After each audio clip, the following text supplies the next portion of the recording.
अस्सलामुअलैकुम। लेक्चर 4 कैफ 5 का 10 मिनट देर से स्टार्ट हुआ चाहता है।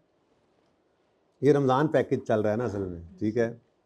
तो कभी 5 मिनट लेट करके 5 मिनट जल्दी छोड़ दिया, कभी 10 मिनट जल्दी शुरू कर, अच्छा नहीं, अच्छा जी।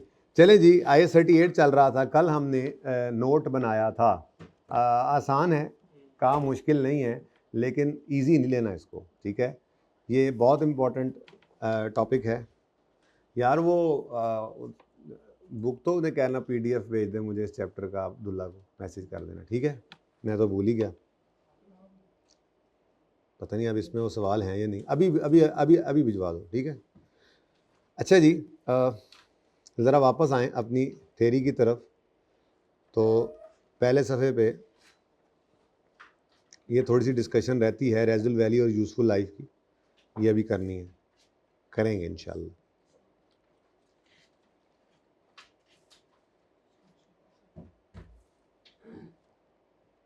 चलें जी, यहाँ से हमने कहा था कि ज़रा बाद में पढ़ेंगे एंड पे, लेकिन फिर वो एंड पे फिर चिरागों में रोशनी नहीं रही थी, यानी टाइम ही ख़त्म हो गया था। जुम्मा भी था ना, थोड़ा डिले कर लेते वरना आगे क्लास को लंबा कर लेते। बट बात हो रही थी, अगर आप सेपरेटली परचेज़ करें किसी इंटेंजिबल को तो इनिशियली उसने रिकग्नाइज कब होना है, वो तो रिकग्निशन क्राइटेरिया पढ़ा है ना। रिकग्निशन कब करनी है? जब प्रॉबेबल हो फ्यूचर इकोनॉमिक बेनिफिट्स आएंगे और कॉस्ट रिलायबली मेजरेबल। फिर इनिशियल मेजरमेंट किस पे करनी है? हमने कहा था उसको करना है एट कॉस्ट, ठीक है जी। और अब हर एक की अलग अलग कॉस्ट, जैसे परचेज़ करें अगर सेपरेटली इंटेंजिबल को तो उसकी कॉस्ट क्या होगी? तो हमने कहा ये तो वही IS 16 वाली कॉस्ट है, purchase price, import duties, non fundable taxes after deducting trade discount and rebates, ठीक है जी। और डायरेक्टली एट्रीब्यूटेबल कॉस्ट जो हैं इसके अलावा वो भी ऐड कर देनी है आपने, जो जो इंटेंडेड यूज़ तक लाने के लिए उस पर इनकर होंगी, ठीक है। डायरेक्टली एट्रीब्यूटेबल कॉस्ट की एग्जांपल्स एम्प्लॉय बेनिफिट्स, यानी वो सारी तनख्वाहें, बोनस, लटरम पटरम जो एम्प्लॉयज़ को दिए, उन एम्प्लॉयज़ को जो डायरेक्टली इन्वॉल्व हैं उस इंटेंजिबल को बनाने में। जैसे मैंने आपको मिसाल दी थी, आपके साइंसदान, जो साइंसदान आपके फार्मूला बनाने के लिए बैठे हुए हैं, उनको आप जो तनख्वाहें देते हैं वो तनख्वाहें आपके, ओहो ये तो सेपरेट वाला है, हाँ ठीक है। तो सेपरेटली भी तो आप एक्वायर सॉफ्टवेयर करके ले आए, लेकिन आपने अपने IT मैनेजर को रखा हुआ है जिसको, उसको कहा यार रूटीन के काम से हट के इसकी इम्प्लीमेंटेशन करो, आपको इसके अलग पैसे मिलेंगे। अब ये एम्प्लॉय बेनिफिट आपने अपने एम्प्लॉय को बेनिफिट दिया है, सैलरी दी या कोई कंसल्टेंसी प्रोवाइड की, वो डायरेक्टली एट्रीब्यूटेबल है जो इसके साथ, ठीक है। इस इंटेंजिबल को इंटेंडेड यूज़ में लाने के लिए कोई प्रोफेशनल फ़ीस है, कंसल्टेंट कोई आया, आपने उसको फ़ीस दी, या फिर जब आपने इंस्टॉल कर लिया उसको तो टेस्ट किया आपने सॉफ्टवेयर को, या कोई भी इंटेंजिबल है उसको टेस्ट करने की कॉस्ट, ठीक है।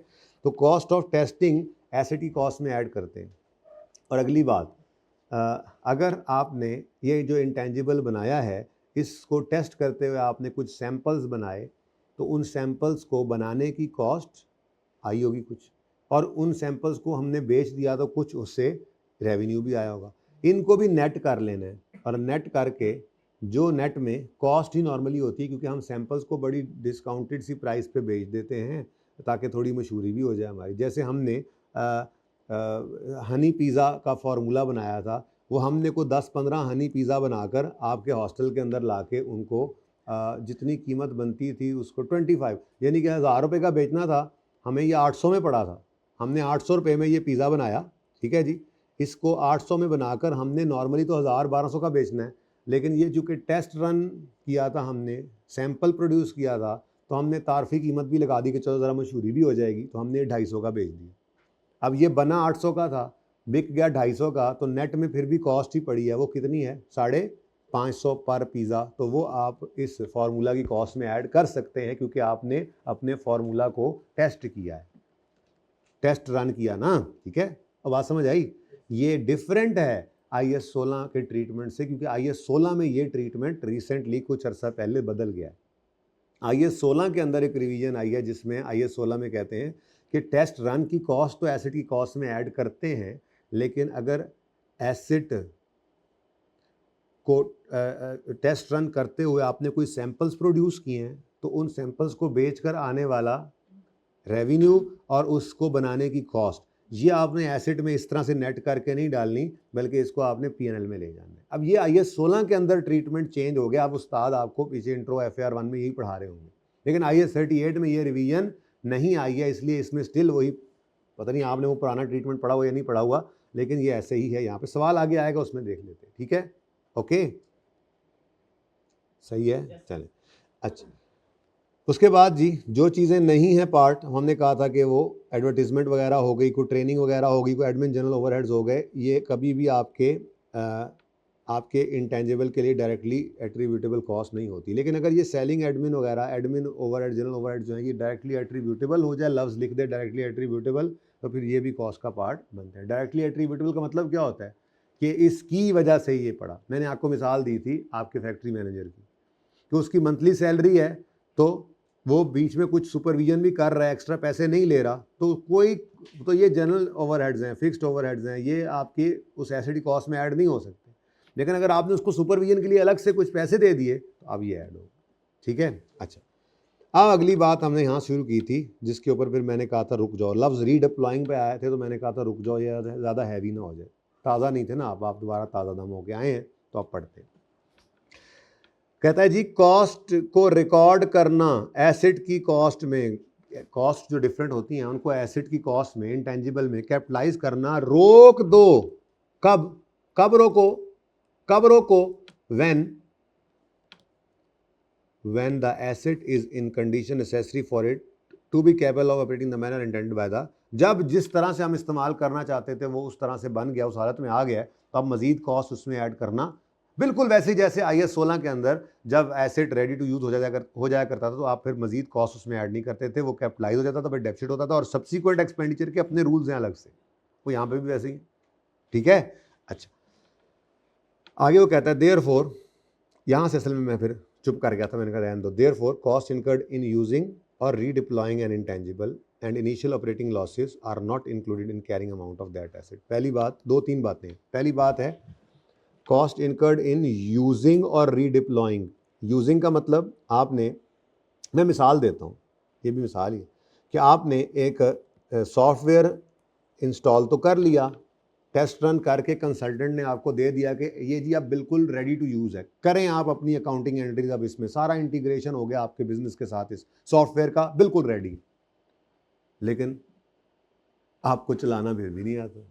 आपने कहा यार चलाने के लिए तो कोई ट्रेनिंग दे दो। उन्होंने कहा जी इसके तो अलग पैसे लगेंगे, आप अपने अकाउंट डिपार्टमेंट के 2-3 बंदे दे दें हमें, 1 हफ्ते की ट्रेनिंग या 2 दिन की या 4 दिन की या 10 दिन की हम ट्रेनिंग करेंगे, उसके बाद फिर ये सॉफ्टवेयर को चला सकेंगे, और इसके लिए मिसाल के तौर पे आप हमें 2 लाख रुपए फीस दे दें, हम आपके स्टाफ को ट्रेन कर देंगे मुकम्मल।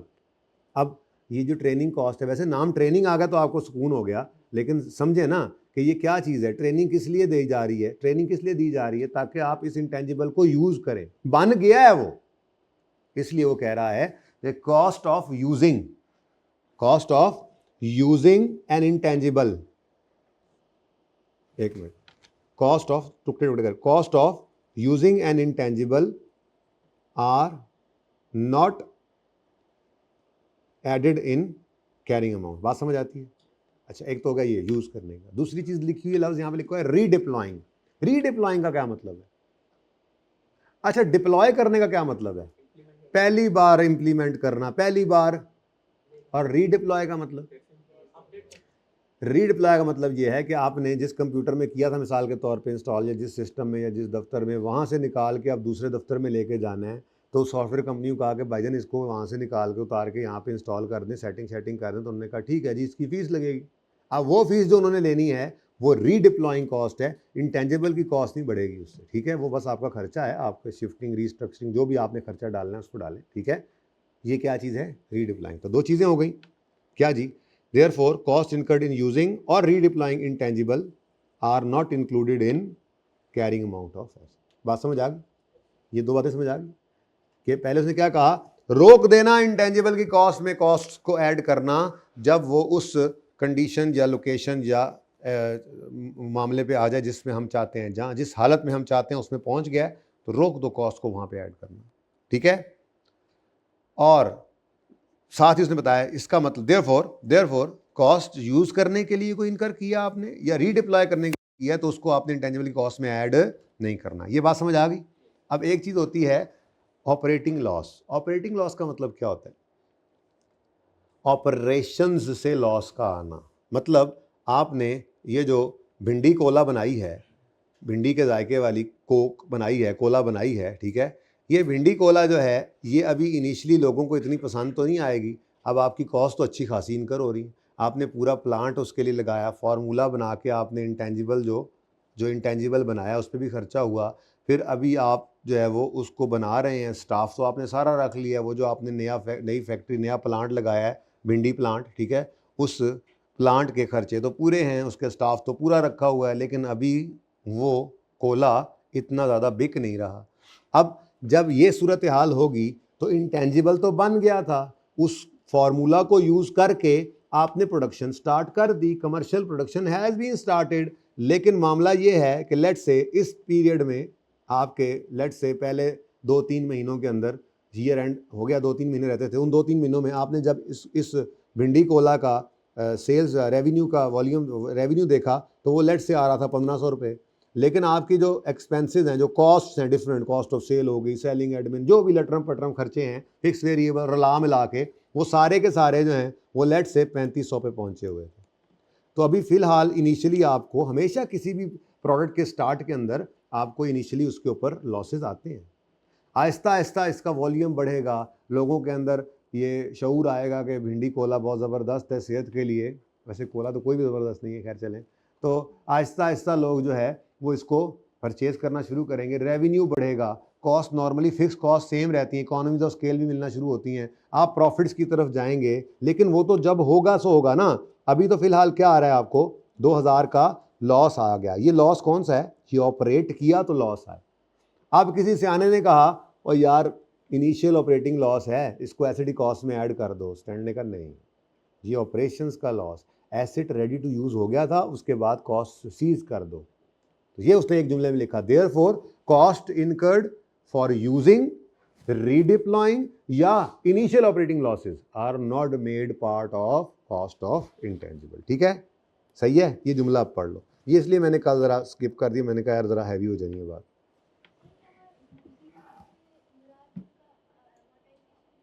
नहीं, कॉस्ट, वो कॉस्ट ऑफ यूजिंग नहीं है ना, वो तो यूज़ होने की वजह से वो कॉस्ट का एक्सपेंस में कन्वर्ट होना है, वो तो अमोर्टाइजेशन तो उसे कहते हैं।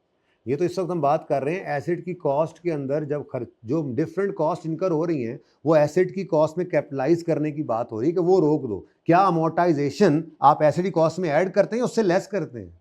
तो ये तो ऐड करने की बातें कर रहे हैं, ठीक, कि एसिड को, इंटेंजिबल को यूज़ करने, देखो मैंने आपको बताया सॉफ्टवेयर यूज़ नहीं करना आ रहा हमें, तो ट्रेनिंग देनी पड़ी। तो ये ट्रेनिंग की कॉस्ट जो इनकर हुई है किस लिए हुई है? इंटेंजिबल सॉफ्टवेयर इंस्टॉल करके रन करने के लिए हुई है, या वो इंस्टॉल करके रनिंग कंडीशन में है, अब उसको हमें चलाना नहीं आ रहा उसके लिए की है? तो रनिंग कॉस्ट, जैसे आपने प्लांट लगाया, आपको पीपीई से बात अच्छी समझ आती है, आपने प्लांट इंस्टॉल किया, अब वो प्लांट इंस्टॉल होकर टेस्ट रन करके उन्होंने चला के दे दिया कंसल्टेंट्स ने, इंजीनियर्स ने, कि लो जी ये रेडी है। अब आपने उसको फ्यूल जो है वो उसके ऊपर लगाना है या इलेक्ट्रिसिटी लगानी है क्योंकि वो चले, तो क्या ये इलेक्ट्रिसिटी या फ्यूल जो है ये आप प्लांट की कॉस्ट में ऐड करेंगे?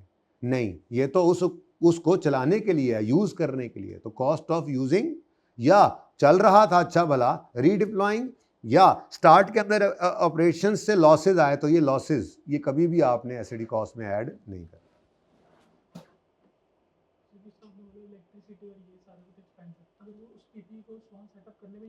जी वो तो इंस्टॉलेशन की बात होती है ना, मैंने तो कहा है कि वो ग्रर करके चेक करके दे गए आपका प्लांट चल रहा है, टेस्ट रन हो गया, तो वो तो आपने उससे पहले ही किया उन्होंने, तो टेस्ट रन करके उन्होंने ओके करके सैंपल बना के यस करके उन्होंने आपको चाबी पकड़ा दी प्लांट की, ये लो जाओ अब चलाओ। अब उसके बाद तो फिर बिजली जो है वो उसको यूज़ करने के लिए, इंस्टॉल करने के लिए तो नहीं है ना, इंस्टॉल तो हो गया। ठीक है, चलें आगे। आगे कहता है इनकम्स एंड एक्सपेंस, ये बड़ी इंपॉर्टेंट डिस्कशंस होती हैं क्योंकि इन्हीं से सवाल बनते हैं, छोटे छोटे पॉइंट्स हैं, ठीक है ना, इसलिए टाइम लग रहा होता है। Incomes and expenses relating to incidental operations not directly attributable are recognized immediately in profit and loss included in their respective classification of income and expense।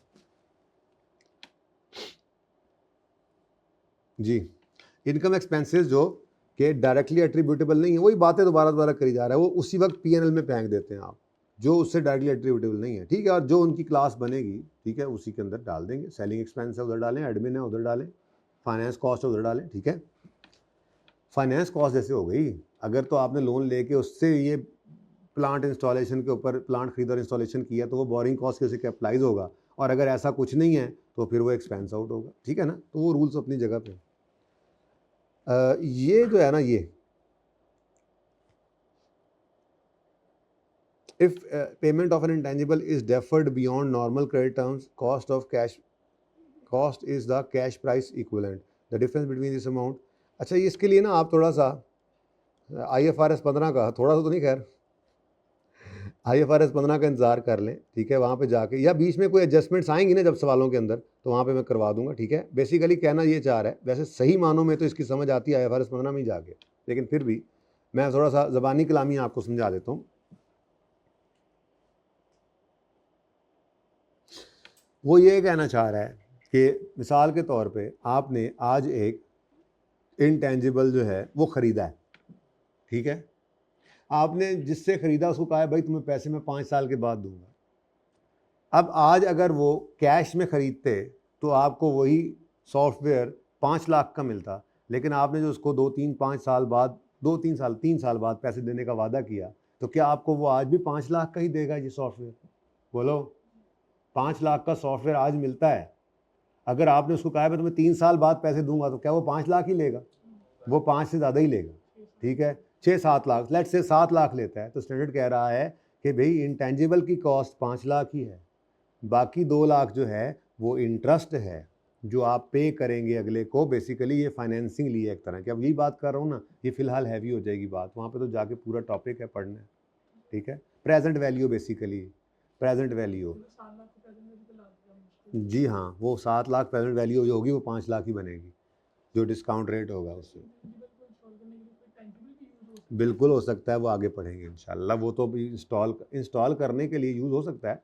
अगर आपका कोई सिर्फ ये नहीं कि इंटेंजिबल के लिए टेंजिबल यूज़ है, टेंजिबल के लिए टेंजिबल यूज़ हो जाए, टेंजिबल के लिए इंटेंजिबल यूज़ हो जाए, इंटेंजिबल के लिए इंटेंजिबल यूज़ हो जाए, इंटेंजिबल के लिए टेंजिबल यूज़ हो जाए, कुछ भी हो जाए, जो एक एसेट दूसरे के लिए यूज़ हुआ है, तो जो यूज़ हुआ है उसकी डेप्रिसिएशन उस नए एसेट की कॉस्ट में ऐड होगी। मिसाल के तौर पे, आने दो यार, वो आगे आ रहा है, ठीक है। ये फिलहाल आप रोक दें, ठीक है। इसको मैं पढ़ा दूंगा आपको जब IFRS 15 हो जाएगा, ठीक है ना। सादा बात यही थी कि आपने एसेट की कॉस्ट में, वो कहता है कि वो कॉस्ट जो आज की कैश प्राइस है वो इंटेंजिबल की कॉस्ट है। आगे वो कहता है difference between the amount and total payment is recorded as an interest expense over the period unless it is capitalise in accordance with IAS 23, ठीक है। We will study similar concept in IFRS 15, यहाँ लिखा हुआ है, वहाँ पे जाके आप इस सही से वो असल में डिस्काउंटिंग वहाँ पे जाके हम पढ़ेंगे, ठीक है। जब हम कभी चीज़ खरीदेंगे या बेचेंगे तो कैश और डिलीवरी आगे पीछे हो जाएंगे, बल्कि वहाँ पे तो बेचने की लड़ाई है, रेवेन्यू का स्टैंडर्ड है ना, ठीक है। तो हम चीज़ें आज बेच देंगे, पैसे कुछ साल बाद, या चीज़ें आज पैसे आज ले लेंगे और पैसे जो हैं चीज़ें जो कुछ दिन बाद देंगे। तो ये एडवांस फ्रॉम कस्टमर या डेटर वाला केस जो आता है, तो वहाँ पे जाके ये कॉन्सेप्ट पढ़ेंगे। फ़िलहाल इसको आप ज़रा रोके रखें, ठीक है। सादा बात ये है कि अगर पेमेंट जो है वो डेफर हो जाए बियॉन्ड नॉर्मल क्रेडिट टर्म्स, क्या होती हैं ये, सिग्निफिकेंट फाइनेंसिंग कंपोनेंट जो है ना, ये आता है तब, यानी इंटरेस्ट वाला मामला तब आता है जब आप अपनी पेमेंट को डिले कर दें बियॉन्ड 1 साल। 1 साल के अंदर अंदर चलता है, 3-4-5-6 महीने तक कोई उधार कर ले, कोई मसला नहीं। जब 1 साल से ऊपर जाता है ना उधार, तो वो ये कह रहा है कि अगर इंटेंजिबल की पेमेंट डेफर हो बियॉन्ड नॉर्मल क्रेडिट टर्म्स, पढ़ा मैं फिर भी देता ही है, चलो, तो कॉस्ट जो उसकी होगी वो होगी कैश प्राइस इक्विवेलेंट। जैसे मैंने आपको मिसाल दी कि आज अगर आप खरीदें जाके बाजार से यही इंटेंजिबल, आपको 5 लाख का मिलेगा, लेकिन आपने इस बंदे से कॉन्ट्रैक्ट किया है तो 7 लाख रुपया आप दे रहे हो। क्यों दे रहे हो? क्योंकि आपने लेट पेमेंट करनी है। तो लेट पेमेंट ऐसे ही है जैसे आपने बैंक से लोन लेकर आपने एसेट खरीदा होता, तो बैंक को लोन पे इंटरेस्ट देना पड़ता ना।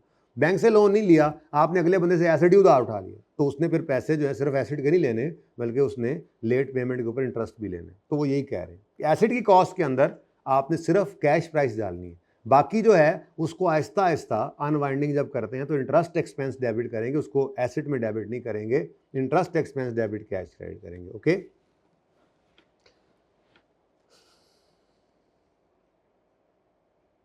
अच्छा जी, उसके बाद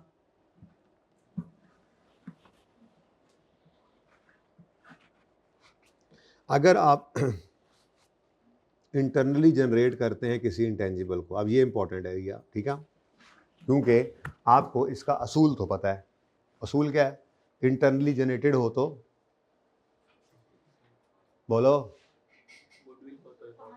हाँ, पहली बात ऐसे है, इंटरनली जनरेटेड है तो आप अगली बात करो। अगर इंटरनली जनरेटेड है और 5 में से है, 5 कौन से? Goodwill, brand, mastered, publishing title, customer list, ये 5 में से है इंटरनली जनरेटेड, तो ये इंटेंजिबल ही नहीं है। और अगर यही आप इंटरनली जनरेट ना करें, खरीदें, तो फिर ये इंटेंजिबल बन जाएगा। लेकिन अगर ये इन 5 के अलावा है तो कोई सा भी है, हमने खुद बनाया हुआ ना, इंटरनली जनरेट, परचेज वाला तो अलग हो गया था ना, इंटरनली जनरेट किया, इन 5 में से नहीं है, सॉफ्टवेयर है, डिज़ाइन है, कोई फार्मूला है, ठीक है, तो इन 5 में से नहीं है, लेकिन हमने खुद इंटरनली जनरेट किया है, तो असूल क्या है? रिसर्च और डेवलपमेंट 2 फेजेस से गुजर के बनेगा। रिसर्च फेज के अंदर होने वाली सारी कॉस्ट्स को, इनकर होने वाली सारी कॉस्ट को एक्सपेंस आउट करेंगे, पीएनएल में डालेंगे, और डेवलपमेंट फेज के अंदर 6 क्राइटेरिया मीट होने से पहले वाली कॉस्ट को एक्सपेंस ही करेंगे, और 6 क्राइटेरिया मीट होने के बाद वाली को एसेट बनाएंगे, कैपिटलाइज करेंगे, ठीक है। अब असल कहानी तो कॉन्सेप्ट तो आपके पास है, अकाउंटिंग ट्रीटमेंट आपको आता है, लेकिन एक बात का आपको नहीं पता, रिसर्च में कौन कौन सी एक्टिविटीज़ होती हैं, डेवलपमेंट में कौन कौन सी एक्टिविटीज़ फॉल करती हैं, और 6 क्राइटेरिया क्या हैं, ये बातें पता होंगी तो फिर ट्रीटमेंट तो पहले ही आता है। असल में मसला नहीं था और तो काम चल जाता। मसला असल में ये आ रहा है कि आई कैप अपने आप क्वेश्चंस के अंदर ये नहीं कहता रिसर्च स्टार्टेड और डेवलपमेंट स्टार्टेड, और फिर वो कहता है हमने फिजिबिलिटी की, हमने फ़लाँ किया, हमने फ़लाँ, अब एग्जांपल्स देता है, वही पढ़ाने लगो, ठीक है। तो आपको खुद देखकर अंदाज़ा लगाना पड़ता है कि ये कौन से वाले फेज़ की एक्टिविटी है।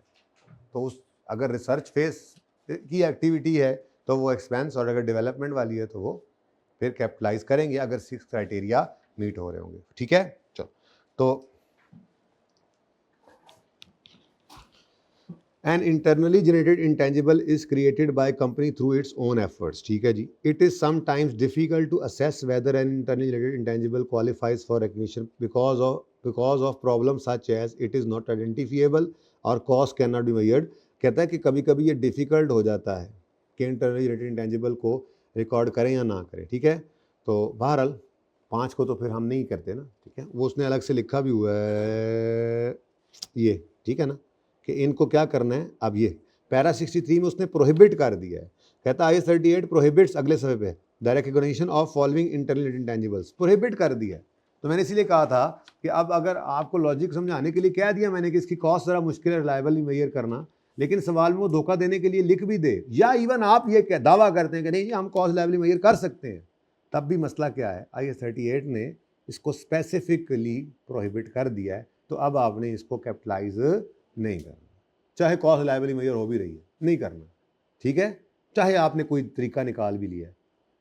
क्यों? क्योंकि IS 38 ने क्या कहा है कि प्रोहिबिट कर दिया रिकॉर्ड करना इन फॉलोइंग इंटेलिजेंट इंटेंजिबल्स को, ठीक है, गुडविल, ब्रांड्स, मास्टर्ड्स, पब्लिशिंग टाइटल और कस्टमर लिस्ट, ठीक है जी, कहानी खत्म, इससे आगे वो बोला ही कुछ नहीं, बस दैट्स इट। अच्छा, तो कह रहा है डिफ़िकल्ट होता है असेस करना आया इंटेलिजेंट इंटेंजिबल को हम रिकॉर्ड करें या ना करें, ठीक है, क्वालिफाई करता है या नहीं करता रिकग्निशन के लिए, ठीक है। तो क्योंकि ये आइडेंटिफाइबल नहीं होता, मुश्किल होता है आइडेंटिफाई करना, समझ नहीं आ रही, नज़र ही नहीं आ रहा गुडविल कहाँ है, अलग से आइडेंटिफाई करना मुश्किल हो रही है। दूसरा, अच्छा ये गुडविल जो है ना, ये जब हम पूरा बिजनेस एक्वायर करते हैं तो उसमें इसकी वैल्यू लगती है IFRS 3 और 10 है ना, उनके तहत लगती है, वो हमने कंसोलिडेशन जब करनी है तो उसके स्टैंडर्ड्स है। मुश्किल होता है, नामुमकिन तो शायद ना हो पर मुश्किल तो होता है। वो कह रहा है बस ठीक है ना, ये मसले आते हैं इसके अंदर। तो बहरहाल अगर इंटरनली जनरेटेड इंटेंजिबल को आपने रिकॉर्ड करना है तो वो ये तरीका आप पहले पढ़ चुके हैं। क्या? To assess whether internally generated intangible meets the criteria for recording an entity classifies generation of asset into research phase and develop, ठीक है। ये सारी फजूल गपशप थी, असल कहानी यहाँ से शुरू होती है। अगर मैं सिर्फ 2 लफ्जी बात करूं,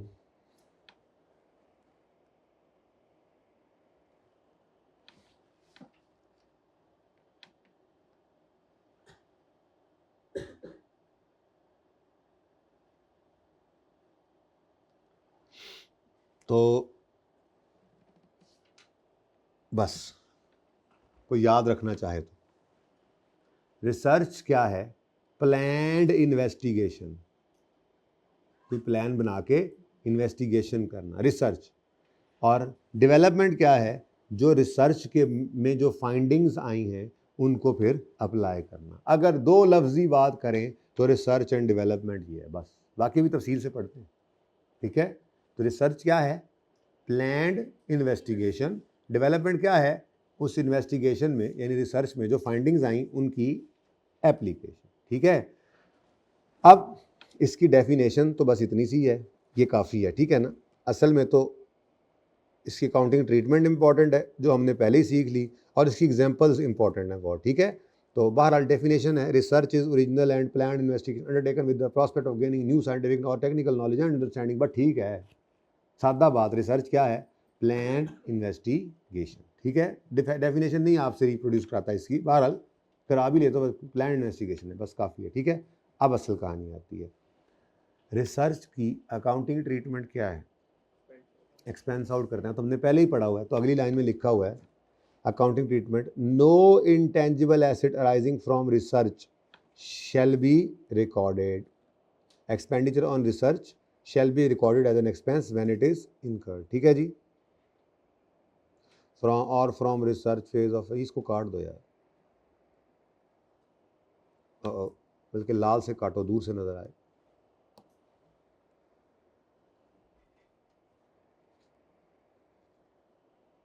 ठीक है जी। तो अकाउंटिंग ट्रीटमेंट क्या है? कोई इंटेंजिबल रिकॉर्ड नहीं करना रिसर्च, बल्कि रिसर्च वाले खर्चों को एक्सपेंस आउट करना है पीएनएल में, पढ़ा हुआ था। अब असल कहानी शुरू होती है जो सबसे इंपॉर्टेंट है। असल में ना पहले मैं आपको सवाल दिखाता हूं,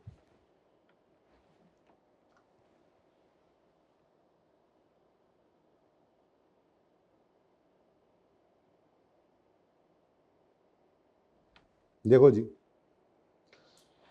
following expenditure have been incurred, Dove limited, March 21 में सवाल आया। Evaluation of possible alternatives, pre production prototypes, pilot plant पे खर्चा हुआ, fee to register legal, cost of manufacturing samples. ओ भाई, रिसर्च कहाँ है? डेवलपमेंट कहाँ है? हमने तो यूँ पढ़ा था कि रिसर्च को एक्सपेंस आउट करना है, डेवलपमेंट में क्राइटेरिया से पहले वाली को एक्सपेंस आउट करना है और बाद वाली को कैपिटलाइज करना है। कहाँ है रिसर्च, कहाँ है डेवलपमेंट? अब ये एग्जाम्पल्स में लिखा हुआ है कि रिसर्च की कौन कौन सी एग्जाम्पल्स हैं, तो ये नहीं पढ़ के आएंगे वो, तो फिर ये सवाल कैसे होगा? हालांकि आपको अकाउंटिंग ट्रीटमेंट तो आता है, ठीक है। और एक नहीं है, बड़े सवाल हैं, मिटा दें, बल लगेगा बाद में हो गया सवाल। आगे बढ़े,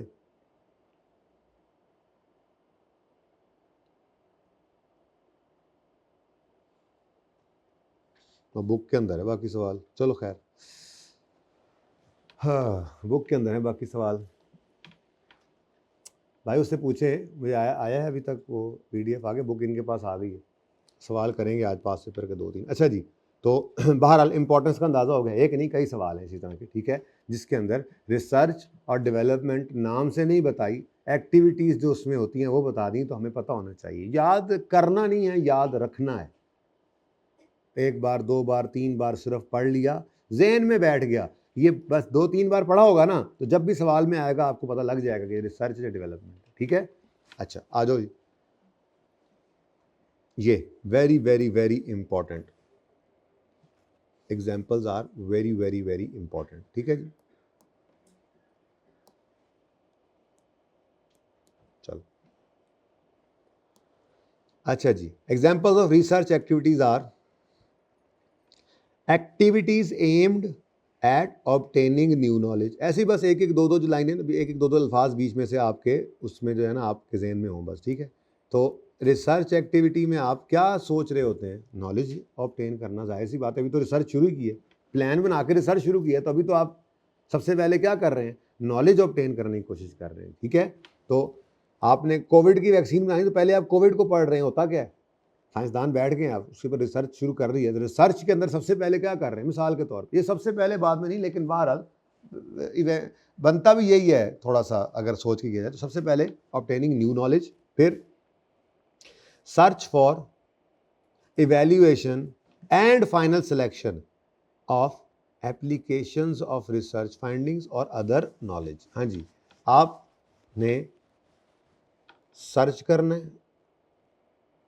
फिर किसको सर्च करना है? एप्लीकेशंस ऑफ रिसर्च फाइंडिंग्स को सर्च करना है पहले, फिर उनको इवेल्युएट करना है और फिर फाइनली उनको सेलेक्ट करना है। ठीक है, और अदर नॉलेज। ठीक है, सर्च करो एप्लीकेशन ऑफ रिसर्च फाइंडिंग और अदर नॉलेज। ठीक है, सर्च करो तो फिर जब सामने आए तो उनको इवेल्युएट करो, फिर किसको? एप्लीकेशन ऑफ रिसर्च फाइंडिंग या अदर नॉलेज को इवेल्युएट करो, और जब इवेल्युएट भी कर लिया तो फिर फाइनल सिलेक्शन की तरफ जाओ। डिफरेंट चीज़ें सामने आती हैं ना, तो उसमें से अल्टरनेटिव्स को सिलेक्ट कर रहे होते हैं आप। ठीक है, तो ऑब्टेनिंग न्यू नॉलेज, दूसरा सर्च, इवेल्युएट और सेलेक्ट। सर्च, इवेल्युएट और सेलेक्ट। ठीक है, एप्लीकेशंस ऑफ रिसर्च फाइंडिंग और अदर नॉलेज। ऐसे ही बस याद रखना है, अब क्या कर सकते हैं। ठीक है, फिर सर्च फॉर अल्टरनेटिव्स। देखो, अब आपने क्या किया, आपने नॉलेज गेन किया, फिर आपने इवैल्यूएशन करके आपने रिसर्च फाइंडिंग्स को सेलेक्ट कर लिया। ठीक है, अब आपने काम शुरू करना है, तो आपको कोई भी चीज़ बनानी है तो उसके लिए कोई रॉ मटेरियल को मटेरियल चाहिए होगा। ठीक है, आपने अगर फार्मूला बनाना है तो आपको फार्मूला में ज़ाहिर सी बात है तजर्बा करना है कि जी मैंने ये वाला कोला बनाना है, या ये वाला पिज़्ज़ा बनाना है, या मैंने ये वाला डिज़ाइन बनाना है। ठीक है, या मैंने ये वाली वैक्सीन बनानी है, तो जो भी है उसके लिए आपको कुछ मटेरियल चाहिए होगा। अब मटेरियल जो है वो एक से ज़्यादा जगहों से अवेलेबल है, वेंडर डिफरेंट है, क्वालिटी डिफरेंट है, प्राइस भी डिफरेंट है। तो आपने कौन से वाला मटेरियल यूज़ करना है, कौन सी प्राइस वाला, कौन सी क्वालिटी वाला, ये भी रिसर्च फेज में बैठ के आप डिसाइड करते हैं, इवेल्युएट करते हैं अल्टरनेटिव्स को। ठीक है, तो search for alternatives for material, devices, आपने कौन सा इक्विपमेंट पे बैठ के वो तजर्बे करने हैं। ठीक है, प्रोडक्ट्स, प्रोसेसेस, सिस्टम्स और सर्विसेज। मतलब ये सब को क्या कर रहे हो आप कि ये सब चीज़ों में आप, इन सब चीज़ों में जहाँ पे आप अल्टरनेटिव्स को सर्च कर रहे हो, जिसके भी हों, ठीक है, वो क्या कहलाएगा? Research phase. अब समझिएगा बात, नॉलेज ऑब्टेन करना, उसके बाद सर्चिंग, इवेल्युएशन और सिलेक्शन ऑफ नॉलेज, यूँ कह लें, ज़रा सादा कर लें अगर बात को, तो मैं मिटाता हूँ इसको, ज़रा और सादा कर लेते हैं। ठीक है, सर्चिंग, इवेल्युएशन और सिलेक्शन ऑफ नॉलेज, जो ऑब्टेन किया रिसर्च फाइंडिंग को या नॉलेज को। फिर उसके बाद जब नॉलेज आ गया, फिर अल्टरनेटिव्स सर्च करो। किसके? जो मटेरियल यूज़ करना है, डिवाइसेस यूज़ करनी है, प्रोडक्ट्स यूज़ करनी है, प्रोसेस, सिस्टम, तो अल्टरनेटिव्स को सर्च करना बड़ी बारीक बात है। आगे चल के देखोगे ना,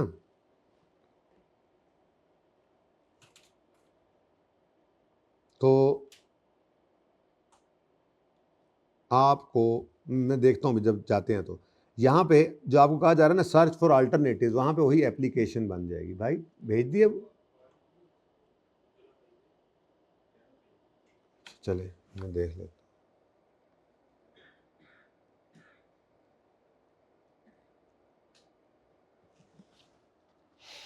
अच्छा जी, पढ़े पढ़े आप पढ़े।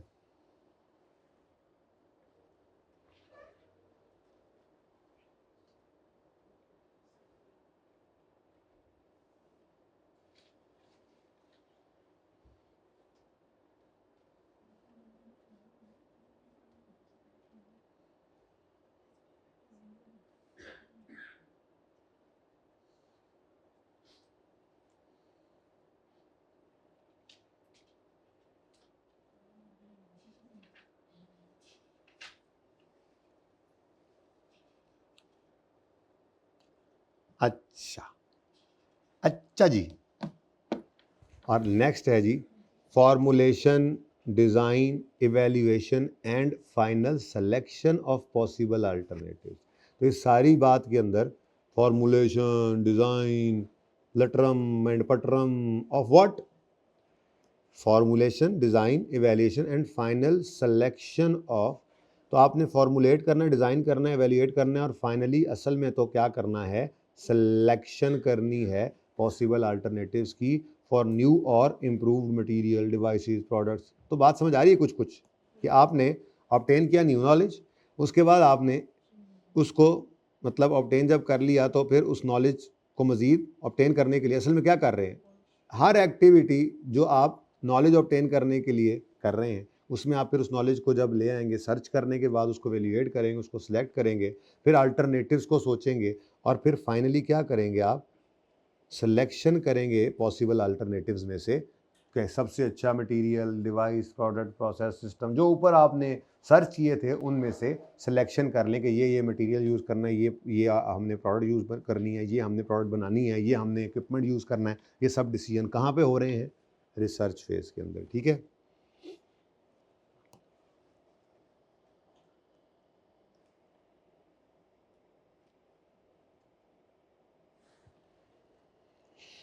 अच्छा जी, हाँ जी बिल्कुल, ऊपर पढ़ आए हैं, खामखा दोबारा लिख दिया उसने। ठीक है, नेक्स्ट डेवलपमेंट फेज।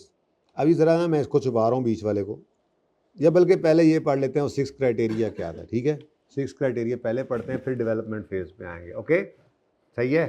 तो रिसर्च फेज क्या है, रिसर्च क्या है, प्लान इन्वेस्टिगेशन। ट्रीटमेंट क्या है, एक्सपेंस आउट करेंगे जो कॉस्ट इनकर हुई। एग्जाम्पल्स क्या हैं, नॉलेज ऑब्टेन करना, उसको रिफाइन करना जैसे भाई ने कहा। ठीक है, उसके अंदर इवेल्यूएशन, सिलेक्शन, फिर उसके बाद मटेरियल, प्रोडक्ट, इक्विपमेंट वगैरह को आपने मतलब अल्टरनेटिव्स को एवेल्यूएट करना और फिर उनमें से कोई अच्छे वाले को सिलेक्ट करना, फाइनल सिलेक्शन होगी। ये रिसर्च चल रही है। ठीक है, अब रिसर्च के बाद डेवलपमेंट स्टार्ट होती है। ठीक है, तो डेवलपमेंट क्या है, चलो पहले ही पढ़ते हैं। डेवलपमेंट क्या है, development is application of research findings. बस इससे ज़्यादा पढ़ने की जरूरत नहीं। प्लान इन्वेस्टिगेशन थी रिसर्च, और फिर जो उसमें फाइंडिंग्स आई हैं उनको क्या करना, अप्लाई करना। Okay, development is the application of research finding और other knowledge to a plan और design for production of new और sustainable blah blah blah blah blah blah blah. छोड़ो बस, दफ़ा करो। अकाउंटिंग ट्रीटमेंट बताता हूँ बाद में, पहले एग्जाम्पल्स पढ़ें। Very very important examples of development. जैसे examples of research activities important थी क्योंकि नाम से आती हैं, बिल्कुल वैसे ही ये भी बहुत से भी ज़्यादा इंपॉर्टेंट।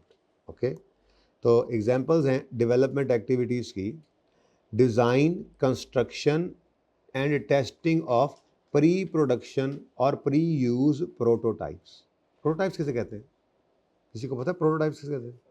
जो पहले एक्सपेरिमेंटल एक प्रोडक्ट बनाई जाती है, छोटी सी, कंप्लीट नहीं होती। छोटी मिसाल के तौर पे एक बड़ी सी सोसाइटी बन रही है, तो उसका इस टेबल जितना एक नक्शा बना देंगे, छोटा सा प्रोटोटाइप। ठीक है, तो हाँ, काज का जैसे काफी फर्क है। उसके बाद हाँ, काज जो वो जो कढ़ाई करते हैं उससे पहले, हाँ क्या, गाड़ियों में जैसे कि हाँ हाँ बिल्कुल बिल्कुल ऐसे ही। ठीक है, तो बहरहाल बहरहाल प्रोटोटाइप क्या है, आपने छोटे लेवल पे एक चीज़ बनाकर देख ली, क्या कर रहे हैं, डिज़ाइन कर रहे हैं, कंस्ट्रक्शन कर रहे हैं, फिर उसकी टेस्टिंग कर रहे हैं, और प्रोटोटाइप की बेसिकली सब कुछ क्या है, प्रोटोटाइप्स। प्रोटोटाइप्स का डिज़ाइन बनाना, कंस्ट्रक्शन करना, उसकी टेस्टिंग करना। ठीक है, प्रोटोटाइप कौन सा, जो प्री प्रोडक्शन या प्री यूज़ है, अभी आपने उसको प्रोड्यूस या यूज़ नहीं किया, उससे पहले आपने उसको टेस्ट किया एक तरह से। ठीक है, तो ये अल्फाज आपको देखकर नज़र आ जाएगा। ठीक है, कि आपने क्या किया जी, जब ये प्रोटोटाइप की बात आएगी, सिर्फ प्रोटोटाइप की बात आएगी, वो प्रोटोटाइप में कुछ भी कर रहे हैं आप, डिज़ाइन कर रहे हैं, कंस्ट्रक्ट कर रहे हैं, टेस्टिंग कर रहे हैं, तो वो क्या है, डेवलपमेंट फेज़। अच्छा, डेवलपमेंट फेज़ में आ गया है, कैपिटलाइज उसने फिर भी 6 क्राइटेरिया मीट होने के बाद होने हैं, लेकिन फिलहाल डेवलपमेंट फेज़ में फॉल कर गया। प्रोटोटाइप का लफ्ज़ आ जाएगा, इस तरह याद रखना है ना, प्रोटोटाइप बनने शुरू हो जाए जब, तो डेवलपमेंट शुरू हो गई। प्रोटोटाइप कब बनते हैं, जब आपको कुछ नज़र आ गया होता है, आपको काम कर रहे हैं। ठीक है, तो प्रोटोटाइप जब बनना शुरू हो गया तो समझो डेवलपमेंट शुरू हो गई। अच्छा, उसके बाद design of tools, jigs, moulds, dies involving new technology. ये भाई आपने डिज़ाइन बनाने शुरू कर दिए, कोई आम बात है। ये क्या होते हैं, ये डाइज, ये मोल्ड्स, ये जिग्स, टूल्स क्या होते हैं? ठीक है, आपने एक नई तरह के डिज़ाइन का की ग्लासेस जो हैं उनका डिज़ाइन बनाया नई तरह की। अब वो तो आपके पास सांचे ही नहीं है जिनके ऊपर वो फ्रेम बनेगा या वो शीशा बनेगा, तो आपको नई डाइज बनानी पड़ेंगी, नए फ्रेम, नए मोल्ड्स, नए जो है वो ये टूल्स बनाने पड़ेंगे। उसके लिए प्लांट के अंदर कुछ चेंजेस करनी पड़ेंगी, को नट बोल्ट नए लगाओगे, को सांचे नए लगाओगे, करोगे ना ये काम। तो ये काम कब कर रहे हो, जब आपको कुछ नज़र आ गए। तो डेवलपमेंट स्टार्ट हो गई है। क्या निशानी है, आपने डाइयाँ शाइयाँ बनानी शुरू कर दी हैं, उस नए डिज़ाइन के मुताबिक आपने डाइज वगैरह। हो ठीक है, अभी टेस्ट रन होगा, हो सकता है ये डाइज बनाई हो आपने 6 क्राइटेरिया मीट होने के बाद, तो फिर ये क्या है, कैपिटलाइज। और अगर ये पहले बनी होंगी उससे, 6 क्राइटेरिया भी तो एक मुसीबत है ना, लेकिन फिलहाल उसको छोड़ दो साइड पे। फिलहाल सादा बात, जब आपने प्रोटोटाइप्स बनाने शुरू कर दिए तो डेवलपमेंट स्टार्ट है। जब आपने टूल्स, जिग्स, मोल्ड्स, डाइज बनानी शुरू कर दी तो डेवलपमेंट स्टार्ट है। ठीक है, तो यहाँ पे मैं लिख देता हूँ, ये क्या था जी, प्रोटोटाइप्स थे, और ये क्या थे, जिग्स, मोल्ड्स, डाइज। ठीक है, ये जब बनने लग जाएं फिर उसके बाद design, construction and operation of a pilot plant. ऐसा प्लांट जिसमें पायलट बैठा होगा? नहीं, ऐसा कोई नहीं, ऐसी बात नहीं है। ये एक छोटे लेवल का प्लांट होता है। जैसे अब उस्मान भाई ने तो डिज़ाइन बना लिया, अब उस्मान भाई कहते हैं जी बड़ा कामयाब जाएगा ये डिज़ाइन, ठीक है, लेकिन हम सारे बोर्ड ऑफ डायरेक्टर्स हैं इनके, ठीक है, हमने तो फैसला जो है वो ऐसे नहीं कर देना, ठीक है, क्योंकि हम एक बोर्ड हैं और हमारे पीछे बहुत सारे शेयर होल्डर हैं जिनका पैसा लगा हुआ है, तो ये ऐसे ही पानी लगा दो उस पैसे को। हमने कहा अच्छा यार कुछ थोड़े से बना के दिखा दो। देखा सर थोड़े से वैसे थोड़े ही बनेंगे, ये तो कंप्यूटर पे डिज़ाइन बना है, आजकल तो एआई से मैं सब कुछ कर लेता हूँ, ऐसे थोड़ा ही है। अब कंप्यूटर पे तो बन गया, अब मैं कैसे आपको फिजिकली बना के दिखाऊँ? इसके लिए तो फिर जाहिर सी बात है प्लांट इंस्टॉल करना पड़ेगा। हमने कहा पागल हो तुम, 10 करोड़ का प्लांट लगाएं। अच्छा चलो ऐसा करो, एक छोटा सा प्लांट बनाओ जो सिर्फ जो है वो 10-12 एन के हमें बनाकर दिखा दे, एक छोटे लेवल का, इस पर खर्चा भी थोड़ा होता है, ठीक है, एक जिससे आपने कल को प्लांट मशीनरी बनाने वाली भी कंपनियां मौजूद हैं जो आपको आपकी मर्ज़ी के मुताबिक आपका प्लांट, आपकी मशीनरी बना के देते हैं। तो उन्हीं को आप कह दोगे अच्छा यार ऐसा करो, एक छोटा सा इस तरह का बना के दे दो, मैं ज़रा उस पर तजर्बा कर लूँ कि डिज़ाइन कैसा लगता है। तो उन्होंने आपसे इसके भी पैसे लेने हैं, लेने हैं नहीं लेने हैं। अब आपने जो ये पैसे दिए हैं, क्या आप इसको पीपीई बनाओगे? सोच के बताना। क्या पायलट प्लांट है, प्लांट है, पायलट प्लांट है, ठीक है। अच्छा ये पायलट प्लांट जो है ये इंटेंजिबल सही बना या नहीं बना उसके लिए चेक कर रहे हैं, तो ये है तो पायलट प्लांट, लेकिन जो पायलट प्लांट के ऊपर खर्चा आया इसके बनने पे, इसके डिज़ाइन बनाने, आर्किटेक्चर से डिज़ाइन बनवाया आपने कि यार ऐसी चीज़ बना दो, फिर वो डिज़ाइन बना तो फिर कंस्ट्रक्ट करके दिया कंपनी ने जिसने बना के देना था हमें, फिर हमने उसको रन करके देखा, ये सारी चीज़ पे खर्चा हुआ है, ये खर्चा पीपीई तो नहीं बन सकता, तो फिर ये खर्चा क्या करूँ, एक्सपेंस आउट कर दूँ? एक्सपेंस आउट नहीं करना, ये डेवलपमेंट फेज का खर्चा है। अच्छा हाँ, अगली बात बाद में है, डेवलपमेंट फेज का है तो अगर 6 क्राइटेरिया के बाद वाला हुआ तो कैपिटलाइज करेंगे, पहले वाला हुआ तो वो अपनी जगह पे कायम है, ठीक है। तो पायलट प्लांट को डिज़ाइन कर रहे हो, कंस्ट्रक्शन कर रहे हो इसकी, ठीक है, और ऑपरेशन, डिज़ाइन भी किया, कंस्ट्रक्ट भी कराया और ऑपरेट भी किया, किसको? गल होती ही है पायलट प्लांट, ठीक है। तो पायलट नू पढ़ो, पायलट नू, ठीक है, पायलट नज़र आ जाए तो आपने समझ जाना है कि ये क्या है, ये डेवलपमेंट फेज है, ओके। तो prototype, tools, jigs, moulds, dies और पायलट प्लांट, ये इस तरह से याद रखना है बस, तो 2 बार पढ़ लो, तीसरी बार जरूरत नहीं है, ठीक है। तो डिज़ाइन हो चाहे कंस्ट्रक्शन हो चाहे ऑपरेशन हो, किस चीज़ का हो, प्रोटोटाइप का।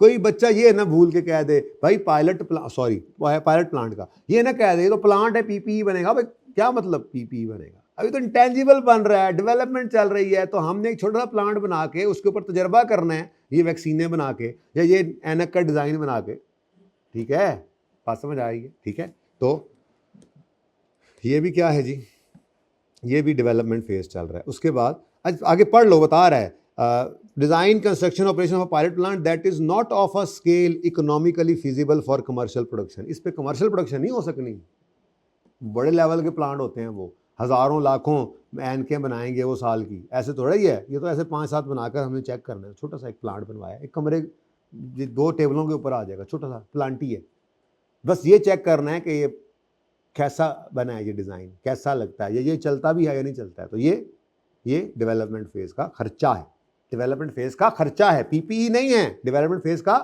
खर्चा है। इस खर्चे को आपने अकाउंटिंग ट्रीटमेंट के हिसाब से डील करना है। अगर ये खर्चा हुआ है, 6 क्राइटेरिया मीट अभी नहीं हुआ तो एक्सपेंस में डालें, और अगर ये खर्चा हो, जो भी खर्चा पायलट प्लांट पे, उसको बनवाने पे या उसको चलाने पे, अगर 6 क्राइटेरिया मीट होने के बाद हुआ है तो इसको इंटेंजिबल की कॉस्ट का पार्ट बनाएं, क्योंकि ये तो हम चेक कर रहे हैं ना कि इंटेंजिबल बना या नहीं बना सही, ओके। अच्छा जी, और आखिर में आता है design, construction and testing of chosen alternative. अब यहाँ पे आके फ़र्क, वो कहते नहीं 2 तस्वीरें देकर ये फ़र्क बताएं, हैं जी। तो यहाँ पे क्या था, सिलेक्शन ऑफ अल्टरनेटिव, और यहाँ पर क्या है, design construction and testing of, वो जो पहले सेलेक्ट हो गया था ना उसको यहां पे आप डिजाइन कर रहे हैं, उस अल्टरनेटिव को कंस्ट्रक्ट कर रहे हैं, उसकी टेस्टिंग कर रहे हैं। किसकी? वो जो इधर रिसर्च फेज में सेलेक्ट हो गया था उसको अब यहां पर आप चला रहे हैं। तो डिजाइन कंस्ट्रक्शन ऑपरेशन या टेस्टिंग ऑफ चोजन अल्टरनेटिव, इससे नहीं भूलना। ये मेरे ख्याल में एक सवाल में ऐसा किया भी था कि आपने कि ये लफ्ज दोनों ही दिए थे, चोजन भी था और सिलेक्शन, आई थिंक। चलो देख लेते हैं, ठीक है, सही है। तो ये याद रह जाएंगी अब, ठीक है। अगले को भी कटो, ये भी वैसा ही है। जिंदगी आसान करो, अपनी भी और मेरी भी। अच्छा, अब बात होगी सादा। तो देखो भाई, रिसर्च क्या है? Planned investigation. कोई एग्जांपल्स? नॉलेज ऑब्टेन करना, उस नॉलेज को रिफाइन करना, अल्टरनेटिव्स को सर्च करना और उनमें से सूटेबल को सिलेक्ट कर लेना। Research is over. रिसर्च में जितने खर्चे होंगे एक्सपेंस आउट होंगे। फिर शुरू हुई डेवलपमेंट। डेवलपमेंट क्या है? Application of research finding. जो रिसर्च में सीखा अब उसको अप्लाई करेंगे, ठीक है। तो उसके लिए क्या करना है जी? क्या क्या था? प्रोटोटाइप बना रहे हैं, पायलट प्लांट बना, प्रोटोटाइप से रिलेटेड खर्चे, पायलट प्लांट से रिलेटेड खर्चे, फिर मोल्ड्स, जिग्स, टूल्स, डाइज से रिलेटेड खर्चे, फिर चोजन अल्टरनेटिव को अप्लाई कर रहे हैं, ठीक है। और कुछ है? बस 4 ही हैं। टेस्टिंग वो उसी में आ गया ना, चोजन अल्टरनेटिव्स की, ठीक है। तो ये क्या है? डेवलपमेंट। डेवलपमेंट की ट्रीटमेंट क्या है? वो पहले बताई हुई है। 6 क्राइटेरिया मीट होने से पहले वाला एक्सपेंस आउट और बाद वाला कैपिटलाइज, ठीक है। आप बस 6 क्राइटेरिया पढ़ लें, उसके बाद फिर थोड़ा सांस लेते हैं जी। वैसे तो दिल कर रहा है ये भी पढ़ लें, बड़ी इंपॉर्टेंट है। जिस कंपनी का काम ही रिसर्च करना हो उसका क्या होगा?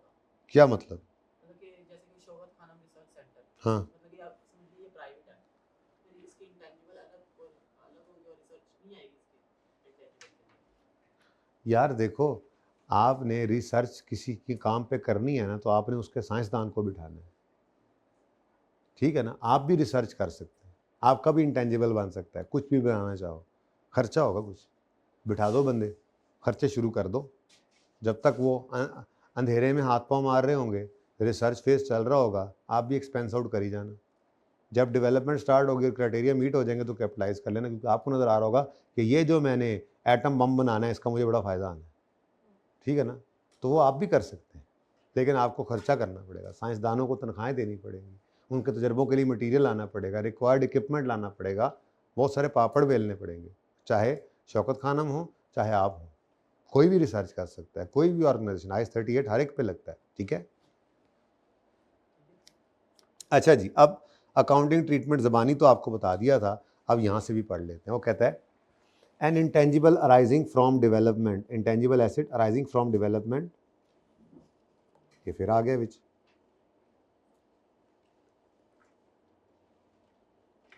N intangible asset arising from development shall be recorded, recognized, recorded if and only if an entity can demonstrate all of the following। और देखो 1 2 3 4 5 6, इनको मैंने कहा था ये 6 क्राइटेरिया हैं, ठीक है। ये 6 क्राइटेरिया बड़े आसान से हैं। अगेन इनको सिर्फ 1 बार 2 बार पढ़ लेना है मैंने मेरे साथ मिलकर, और बाकी तो फिर मैं आपको बता ही चुका हूँ। ICAP तो ये 6 बताता ही नहीं है, इनमें से कोई एक बोल देगा जिससे अंदाज़ा हो जाएगा कि यार ये 6 क्राइटेरिया मीट हो गए हैं, लेकिन पता होना चाहिए MCQs के पॉइंट ऑफ व्यू से भी, ठीक है। तो वो कहता है कि डेवलपमेंट में आपने इंटेंजिबल सिर्फ तब रिकॉर्ड करना है जब ये सारे के सारे हो जाएं। क्या ये 6 क्राइटेरिया क्या है? सबसे पहले जी आपने जाकर, अच्छा अब आप हैं accountant, IS 38 international accounting standard है, ठीक है ना। आपकी ऑर्गेनाइजेशन में सेठ साहब हैं, साइंसदान हैं, सब काम हो रहे हैं, उनसे हट के आप हैं अलग से, जिन्होंने अब वो जो सब ड्रामा चल रहा है उसकी अकाउंटिंग करनी है। आपका तो जिम्मे अकाउंटिंग है ना, तो वो अब आप अकाउंटेंट हैं, ठीक है। अब ये आपकी दौड़े हैं, ये 6 क्राइटेरिया क्या हैं? ये आपकी दौड़े हैं। आप दौड़ें लगा रहे हैं, ठीक है। जैसे आप सबसे पहले दौड़े दौड़े गए, जाके आपने साइंसदानों से कहा, ओ भाई कभी पहले ये इस जैसा कभी पहले इस जैसी वैक्सीन बनाई भी है ज़िंदगी में? कभी वैक्सीन भी बनाई है? हाँ, बड़ी वैक्सीनें, हम तो हर रोज़ सुबह शाम वैक्सीन बनाते हैं। तो आपने सबसे पहले क्या पूछा जाकर? आपने जाकर साइंसदानों से पूछा कि टेक्निकल फिजिबिलिटी बताओ, वो बना भी सकते हो कि नहीं। टेक्निकल फिजिबिलिटी क्या होती है? बना भी सकते हो कि नहीं। ये किससे जाके आपने सवाल पूछा? सवाल सारे आपने पूछने, ठीक है, क्योंकि आपने अकाउंटिंग करनी है, आपने ये डिसाइड करना है कि ये सारे आंसर यस हैं, तो फिर जो खर्चे हो रहे हैं इन 4 में से वो आप इंटेंजिबल एसेट डेबिट करके कैश क्रेडिट कर रहे होगे, नहीं तो P&L में एक्सपेंस डेबिट कर रहे होगे। तो आपका मसला है ना 6 क्राइटेरिया, आप भागे भागे फिर रहे हो। उनको क्या, साइंसदानों को क्या कहिए I38 क्या होता है, उनको तो बस यही बस ठीक है लगे हुए हैं काम में, ठीक है। तो सबसे पहले आप किसके पास गए? आप गए साइंसदानों के पास। तो आपने कहा भाई बना लोगे the technical feasibility of completing the intangible so that it will be available for use और सेल। अच्छा, ये इंटेंजिबल जो आपने बनाना है ये आप यूज करने के लिए भी बना सकते हैं या इसी को ही सेल कर दें। जैसे भाई को जगाना ज़रा, ठीक है भाई, आपने एक सॉफ्टवेयर बनाया, हो सकता है उसको आप अपनी ऑर्गेनाइजेशन में यूज़ करने के लिए बनाओ, आपको यूज़ करने से फ़ायदा आ जाए। हो सकता है आप उसको एक प्रोडक्ट के तौर पे आप बेचना शुरू कर दो। सॉफ्टवेयर वाले सुबह सवेरे आप जो है वो अपने सॉफ्टवेयर को साइकिल पे रखें और निकल जाएं गलियों में और जाकर बेचें। सॉफ्टवेयर वाले 10 रुपये 10 रुपये 10 रुपये। अब ये क्या है, आपने एक बार सॉफ्टवेयर बना लिया, अब आप उस सॉफ्टवेयर को ही बेची जा रहे हैं। तो सॉफ्टवेयर इंटेंजिबल या तो आप बनाएंगे, यूज़ कर लेंगे, फ़ायदा ले लेंगे, या बनाएंगे और बेचेंगे तो फ़ायदा ले लेंगे। तो वो तो बात की बात है ना। आप अकाउंटेंट जाके क्या पूछ रहे हैं साइंसदानों से, भाई बना लोगे ताकि वो बन जाएगा, ताकि वो बनकर फिर यूज़ होना है तो यूज़ हो, बिकना है तो बिके, ठीक है। तो सबसे पहले क्या चीज़ दी? Technical feasibility. अच्छा जी, साइंसदानों ने क्या कहा? हाँ, टेंशन ही कोई नहीं, टेंशन मत आवा, बन जाएंगे। कैसे नहीं बनेंगे, ये सब कुछ हमने बड़ी दफ़ा बनाया। मोबाइल वाले भाई उस्मान, बड़ी दफ़ा बनाया हमने ऐसे इंटेंजिबल्स को, टेंशन ही कोई नहीं, बना लेंगे इंशाल्लाह। फिर आपने जाके अच्छा उनसे कहा ठीक है, आप वहाँ से निकले और आप चले गए सेठ साहब के कमरे में, और सेठ साहब से आपने पूछा क्या चल रहा है इधर? साइंसदान बैठे हुए हैं और फार्मूला पता नहीं क्या बना रहे हैं, वैक्सीन तैयार कर रहे हैं, लगे हुए हैं, क्या चक्कर है, क्या किस लिए बिठाया इनको? सेठ साहब कहने लगे यार वेले बैठे थे, मैं अगर किसी काम लाइए ना। हाँ, समझ गए कि कोई इंटेंशन नहीं है कंप्लीट करने की। बात समझे ना, लॉजिकल बातें। एक चीज़ सेठ साहब कह रहे हैं मैं कंप्लीट ही नहीं करना चाहता, तो क्या फ्यूचर में फिर उससे फ़ायदा आएगा? हमें बस उन्होंने रौनक लगाई हुई है, रौनक मेला लाया है, ठीक है, कोई उनकी इंटेंशन नहीं है इसको कंप्लीट करने की। तो फिर आप आज इसको एसेट बनाएं और फिर फ्यूचर में जब जितना अरसा फ़ायदा दे उतना अरसा इसको अमोर्टाइज करेंगे। फ़ायदा कहाँ देना है, कंप्लीट ही नहीं करने का इरादा। तो ठीक है, कोई क्राइटेरिया में खर्चे हो रहे हैं वैसे जो मर्जी कर रहे हो, तो सारी रौनक को एक्सपेंस आउट करो, ठीक है। अच्छा, सेठ साहब ने कहा नहीं, आई एम वेरी सीरियस, मैं इसको बनाना चाहता हूँ। ये प्रोजेक्ट तो इस वक्त जो है वो मेरे लिए जो है वो ज़िंदगी मौत का मसला बना हुआ है, हम इसको कंप्लीट करके ही दम लेंगे, चाहे इसके लिए हमें कितनी ही कीमत चुकानी पड़े। आपने कहा ठीक है सर, जज़ाकल्लाह, निकल आए बाहर। अब आप आ गए, फैक्ट्री का दरवाज़ा खोला,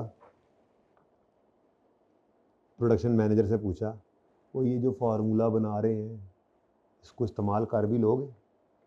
और साथ ही उसके आपका दूसरा दोस्त भी खड़ा हुआ था, सेल्स डायरेक्टर या सेल्स मैनेजर, और यार ये जो चीज़ उससे बनाएंगे तुम बेच लोगे, ठीक है, या जो भी है, मतलब अगर इंटेंजिबल यूज़ करना है तो क्या यूज़ कर सकते हैं? अपने स्टाफ से जाके पूछोगे, या इसको सेल करना है तो सेल वाले मार्केटिंग वालों से पूछोगे क्या इसको बेच लोगे, ठीक है।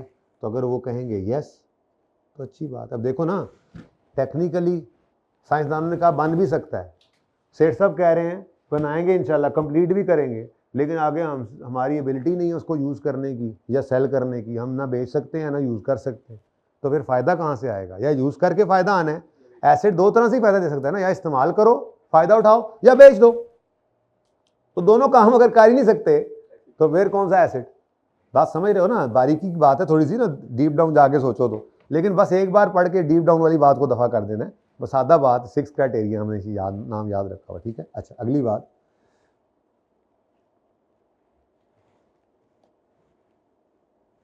Availability of adequate technical, financial and other resources to complete the development and use and sell the, वो यूज एंड सेल वो हर दफ़ा ही कही जा रहा है, ठीक है। वो क्या कह रहा है असल में, अब आप फिर जाएंगे और आप चेक करेंगे, साइंसदानों ने तो कह दिया कि बन जाएगा, ठीक है, लेकिन क्या हमारे पास एडिक्वेट